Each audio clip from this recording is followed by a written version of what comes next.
అయ్యప్ప స్వామి భక్తులు పెద్ద ఎత్తున శబరిమల వెళ్లటం, ముఖ్యంగా ఆంధ్ర ప్రాంతం నుంచి పెద్ద ఎత్తున లక్షలాదిగా అయ్యప్ప స్వామి భక్తులు 41 రోజులు దీక్ష చేసి స్వామివారి దర్శనానికి వెళ్తే వాళ్ళని ఇక్కట్టపరిచే విధంగా, వాళ్ళ కష్టాలు చేకూర్చే విధంగా అక్కడుండే స్థానిక ఎల్డీఎఫ్ ప్రభుత్వం, ముఖ్యంగా ఈ యొక్క నాస్తిక కమ్యూనిస్ట్ పార్టీ హిందూ మనోభావాలు గాయపరచడంలో ముందుంటుంది.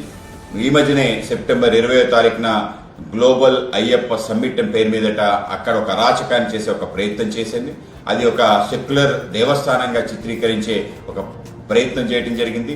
అలాగే గతంలో కూడా అనేక రకాల కోర్టు యొక్క చిక్కులు పెట్టి ఆ యొక్క దేవస్థానం సంబంధించిన సాంప్రదాయాలు, అనేక రకాల కట్టుబాట్ల పైన కోర్టులు కేసుకు వెళ్లి అనేక రకాల హక్కుల